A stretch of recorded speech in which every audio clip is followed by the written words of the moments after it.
times a year. Football, baseball, and hockey traveling wide. From Canada to the United States, baby. Join us to a journey to Road to 32. 3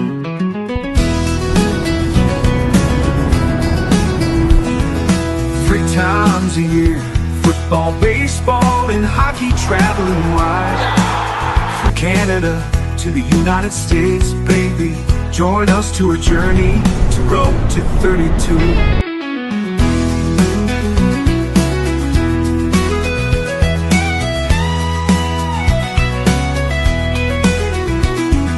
3 times a year.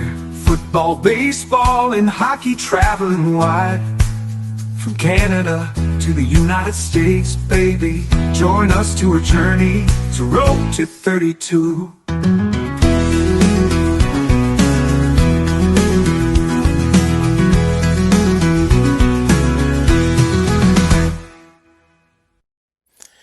Hey, it's I-86 After Dark co-host Tom, and you may be wondering, why am I here? Well, guess what?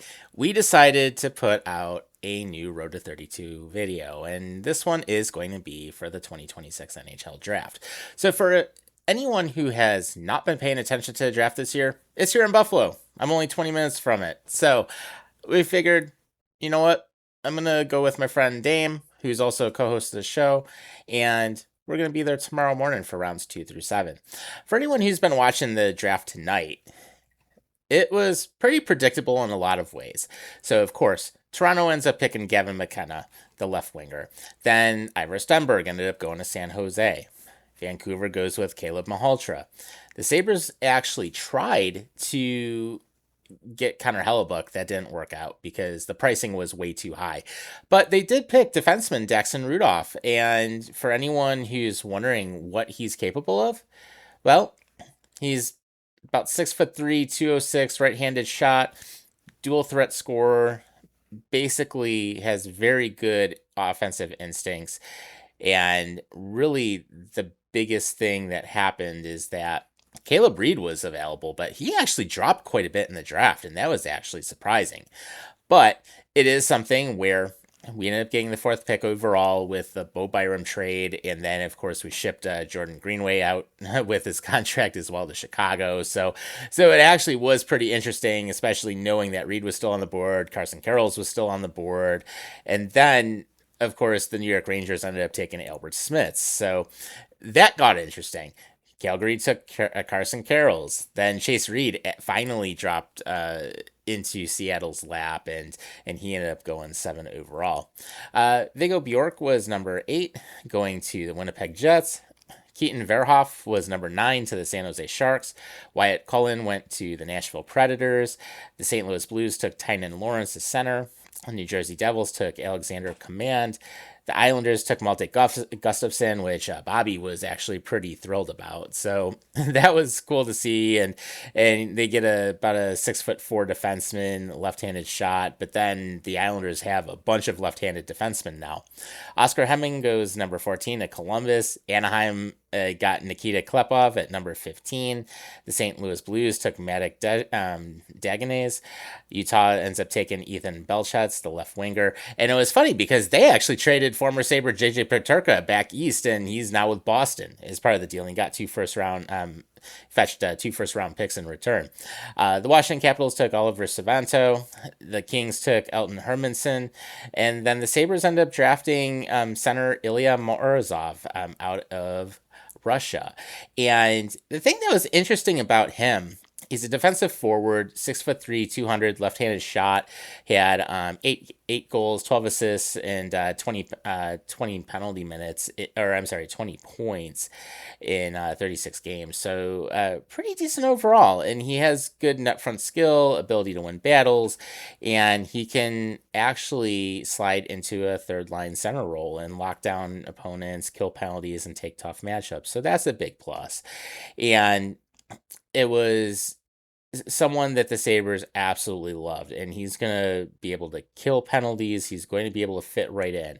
And with the way that he can play defensively, he's going to be a nightmare. So it's going to be good to see how he develops and what he's able to contribute. 21 was the San Jose Sharks. They took Ryan Lynn, a defenseman. Liam Ruck goes number 22 to Pittsburgh. 23 is the Detroit Red Wings. They took JP Holbert.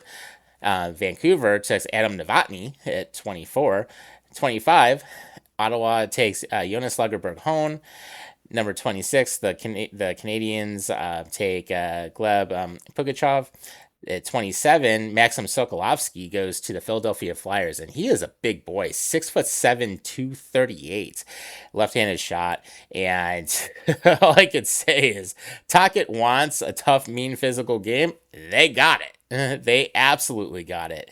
Raw skill, great skater for his size, and he is physical. And what ended up happening is that he's just a good fit for what they want to do. Anaheim takes Marcus Nordmark at 28. Vegas took Juho Pepperinen at 29. Calgary took Jack Hextall at 30. And then Nashville takes Thomas Blale at 31. And then the Ottawa Senators round out the night with Jackson Cover at right wing. So that being said, that's a real quick recap of the first round of the draft. So then you may be wondering with the draft tomorrow what happens, and it's rounds 2 through 7. So that's going to start at 11 a.m. I plan to get to the KeyBank Center a little bit earlier than that.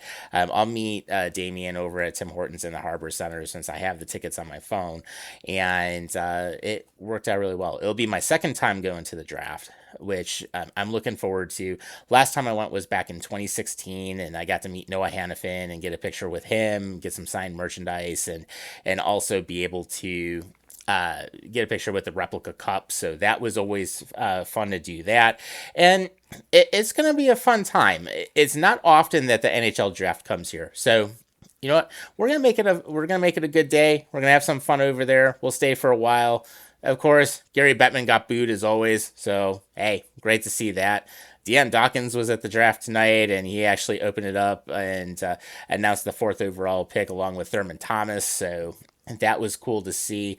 And then so far, just the fact that it was a sellout on night 1, awesome job, guys. So with that being said, I'm looking forward to it. It'll be the first time I've actually met Damien in person. I mean, we've done a show together for a full season now, and it's kind of crazy to think that our last show of season 1 is going to be on July 1st, this coming Wednesday. But at the same time, we're going to have some fun with it. It'll be his first time at the draft. It'll be my second time at the draft, and let's enjoy it. So, welcome to Road to 32 NHL Draft Edition.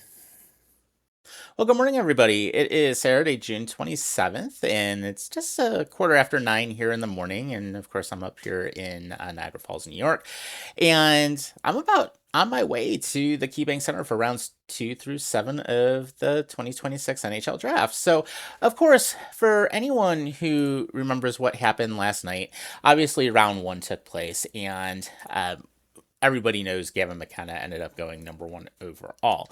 But that being said, I'm looking forward to seeing what the Sabres do. And of course, Damien's going to be there for rounds 2 through 7 as well.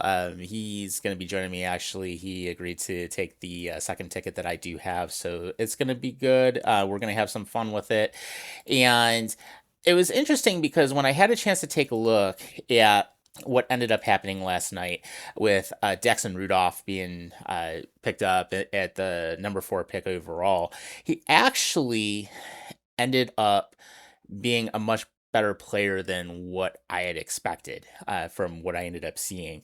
And especially with what he was able to do in the minor, or I'm sorry, what he was able to do in the juniors, and the fact that he can kill penalties, and the fact that he can control the power play, that's huge. And it was interesting to see Reed drop down to where he did, and ultimately Seattle ended up taking him at 7th overall. But then Ilya Morozov, bigger center, someone that can develop and has that good hockey IQ, that's another plus as well. So I'm looking forward to seeing how these two players develop overall and seeing if there's any other deals that may come up during free agency. So, of course, what will happen is that the draft starts at 11 a.m. I'm going to get down there a little bit early, going to meet with Damien over at Tim Hortons right at the Harbor Center. We'll go right into the draft, and we're going to have some fun. And then, of course, the draft is on NHL Network, ESPN Plus, and Sportsnet for those friends of ours across the border. But it's also a fun night, too, because of the fact that they do have the Fan Plaza set up, and they do allow re-entry into the arena. So it's going to be cool to see some of the different things and what's a little bit what's updated from the last time I was at the draft back in 2016. So that being said, we're going to get on the road here in just a few moments. We're going to get down to the arena and we're going to enjoy some time at the draft. We'll see you there.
Canucks.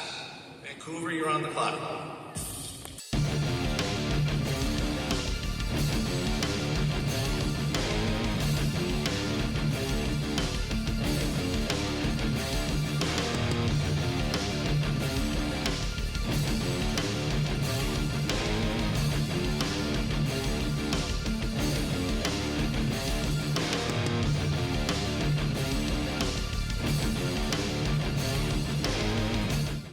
Alright, so we are here at the draft. Look who's joining me. Wow. Dan, how's it going, buddy? Going pretty good, man. Yeah, well, It's thanks. good to finally hang out with you in person. Yeah, I know. It's only been, what, at least a year since we started doing show together? Almost a year. Yeah. So what do you think of the draft so far, your first time here? It's pretty cool. It's pretty cool. I don't know how you get those sweet press passes to go sit on the floor. All right. Gotta get one over the next time. Yeah. I mean, it's like, where are all these people coming from that are just letting on the floor? It was really odd. But a lot of trades. At least what, Mostly four of for them? picks. Toronto feels like they've been drafting every 5 picks. Yeah. So that sucks. Yeah. It's fun to go. Although it's hilarious how they traded Carlo. We had the Leaf fans across from us waving goodbye. He did. They did. Then it was kind of a nice setup outside. They had the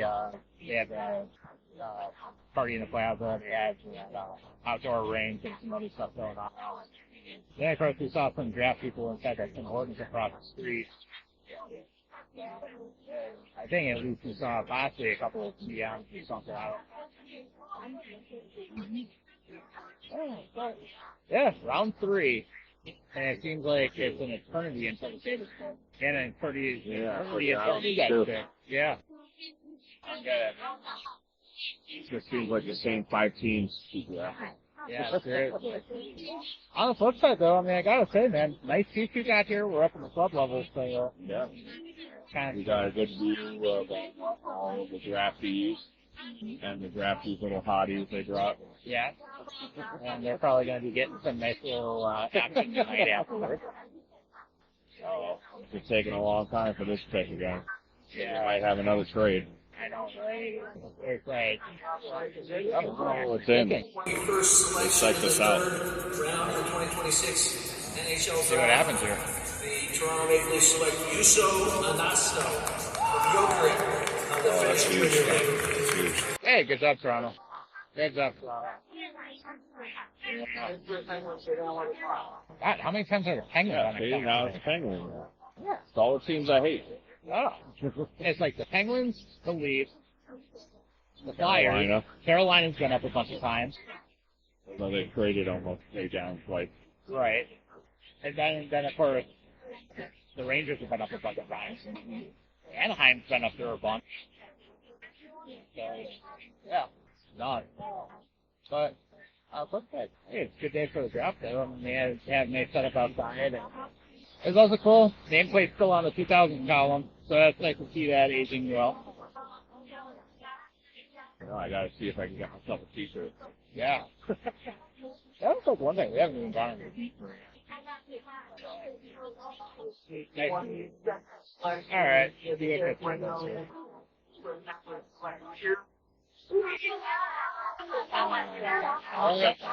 Pittsburgh got the booty.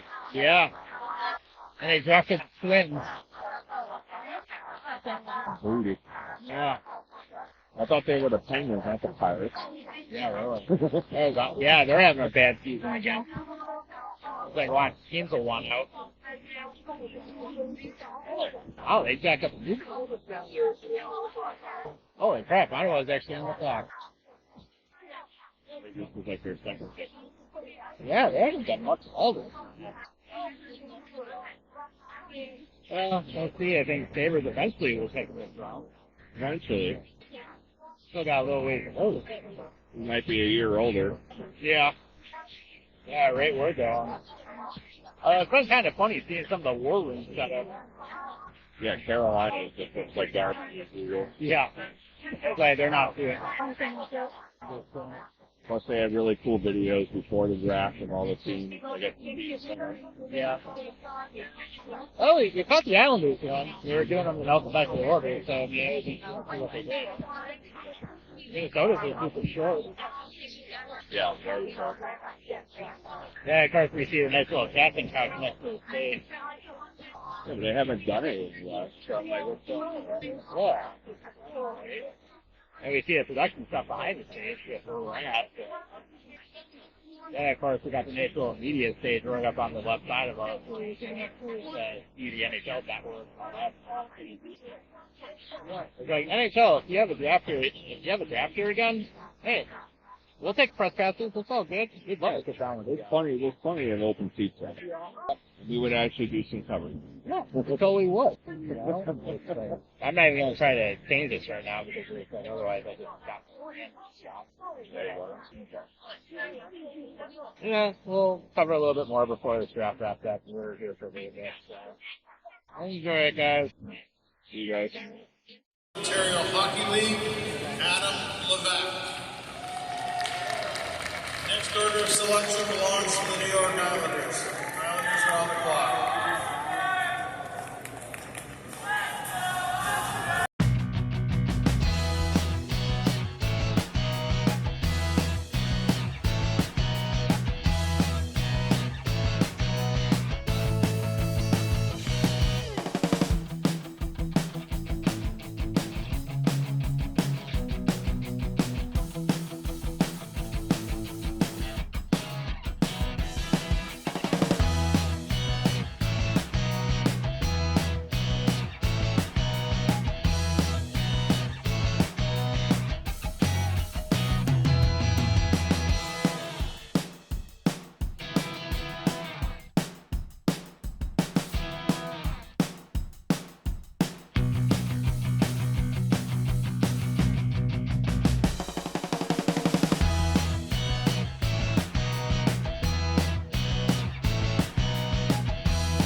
Pick number 109, the Islanders select from Arizona State of the NCHC Conference, Lincoln Keene. Next order of selection belongs to Ottawa. In Russia, Vladimir Proskurin. Next order of selection belongs to the Buffalo Sabres.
If you would please direct your attention to the screens as we pay tribute to Niagara University Club hockey player Bradley Burton.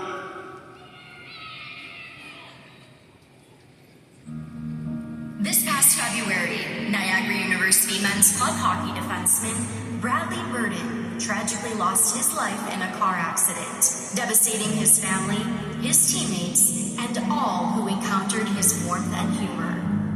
Just 22 years old, Birdie is remembered for his ability to lift everyone's spirits with his constant smile or his determination to wash away bad luck by scrubbing his stick with soap and water in the shower.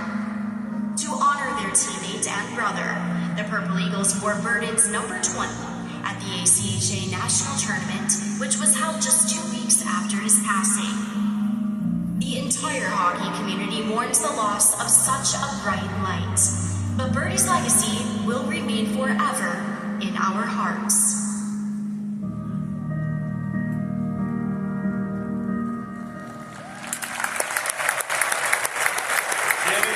Please to welcome to the stage the Niagara University Purple Eagles hockey team. To make the next pick for the Buffalo Sabres, please welcome Bradley's sister, Shannon Burton.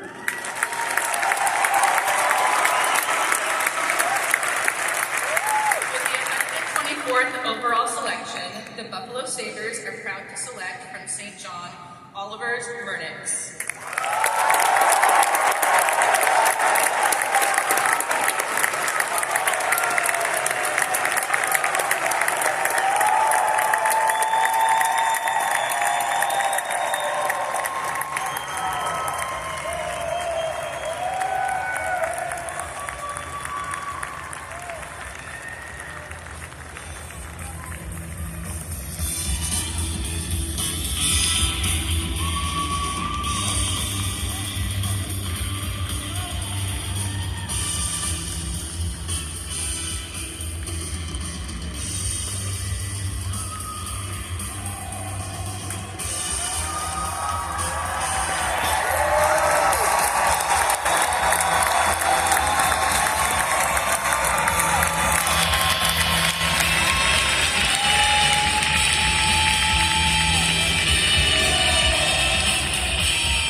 The next order of selection belongs to Carolina Hurricanes.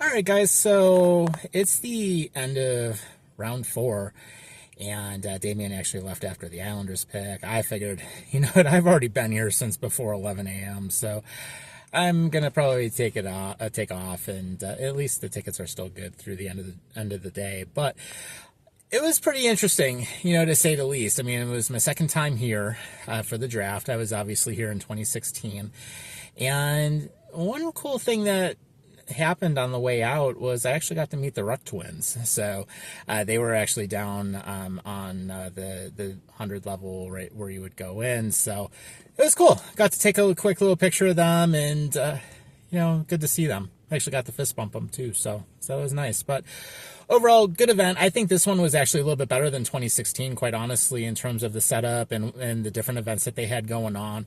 And actually, it was kind of funny too. Got to sit next to now drafted Washington Capitals center as well. So Tyus Sparks over at Tim Hortons at Harbor Center earlier this morning. So with that being said, I'll just kind of recap a couple things once I get home. But hey, it was a fun time here at the draft.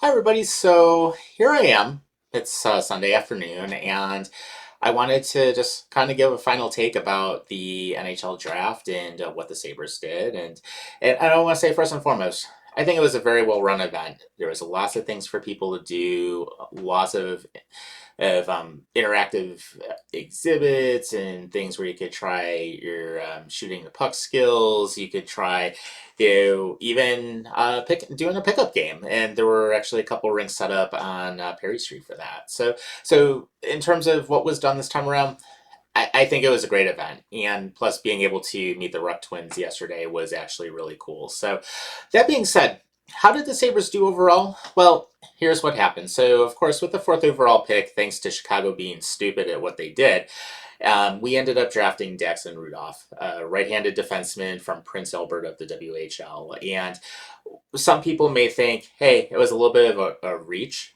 but honestly, you get a high-scoring right-handed defenseman. He was 3rd among the WHL defensemen with 78 points last season. He's going to start at University of Denver, and he has good size and he's physical. That was huge. So I definitely think he would have a potential to get into some of the top pairings and be used in a variety of situations as time goes forward. So I don't think that was a bad pick. Then at the 20th pick overall in round 1, the Sabres ended up taking Ilya Morozov, a forward from Miami University. And what ended up happening there is that literally the draft fell in their favor. He's a hardworking two-way centerman, one of the youngest players in college hockey last year, 20 points in 36 games with Miami University. And for a 17-year-old being in college, I mean, that's good. I mean, that's really not anything to sneeze at. And the fact that he works hard, he likes to be in the gym, he likes to be physical, and the fact that he works hard, it's going to be a good blue-collar fit. Then in round 4, at the 124th pick overall, it was Oliver Murnix of St. John of the Quebec Major Junior Hockey League. And he ended up playing with the St. John Sea Dogs, had 20 points in 31 games. He also represented Latvia in the IIHF World Juniors, had 4 points in that, and also was in the World Championship. And he's a 6'1" center, and he's committed to Boston College. He's going to start there this fall. And with what the Sabres thought overall, natural two-way game. He does have to work on his skating a little bit, but he led Latvian players in ice time at the U18 tournaments. So that's good. Now, he did have a concussion this past year. He's getting back into game shape. He did have an impressive campaign, though, at the World Juniors, so that was good. Round 5, it was pick number 156 overall, Doman Songoff, a forward from Finland in the U20 league, and he was the 40th ranked international skater on the NHL Central Scouting rankings, and he was the 4th Hungarian-born player to be drafted in the first since Janis Vass back in 2002. 6-foot centerman, played for Kuku in the Finland's top junior league, had 28 points in 44 games, ranked 8th among players in the league 17 or younger. So that actually was pretty good. And he has a two-way game. He does have to still work on his skating, but he does have the ability to get to the inside. He has the ability to get around the net and take care of his own end. So you look for that in the center. And then we also had in the 6th round at pick number 188 overall, and this was the final pick of that the Sabres had in the draft. It was Dylan Dumont, a forward out of Drummondville of the Quebec Major Junior Hockey League. And he led Drummondville with 28 goals this past season. He had 16 assists, 6 foot, right-handed shot. And he's going to stay up there for 26 and 27. But he's also, what the Sabres thought, likes to get inside, has like a mini powered forward approach, and basically from there he put on a lot of weight. He was only about 135 or 140 pounds 2 years ago. Now he's up at 170 plus, so that's good. And then they want to see him put on maybe another 10 to 15 pounds. But it's one of those things is that he was very young for the draft, but he has a lot of upside, and he's someone that can develop. And they feel that as he gets a little bit bigger, a little bit stronger, he's going to be someone that could be a very good long-term project. So overall, with how I think the Sabres did. I think it was definitely a depth draft more than anything, but I do think that Rudolph certainly has a lot of good capabilities. Morozov certainly would be, and then the others as they come along, I think could definitely get some good playing time, especially down in Rochester before they potentially make the jump up to the big club at some point in the future. But the biggest things that ended up happening though was getting that draft capital and being able to unload some bad contracts, which ended up happening. I mean, being able to get rid of Byram and Jordan Greenway's contracts, which freed up $10.25 million in cap, and being able to get that fourth overall was absolutely, I think, a very good deal. And then also getting Louis Crevier on top of it, a 6'8" hulking defenseman who's just getting better. I mean, that absolutely helps out as well. So overall, I think it was a good draft for Jarmo Kekalainen's first draft running it for the Sabres. And then we'll see what else happens as time goes on because, of course, we're just in an early part of summer. There's still deals that can be done. There's still a lot more work to do. But I think there's some very good upside as we go forward. So that being said, thanks for joining me as we ended up going to the 2026 NHL Draft. It was a lot of fun.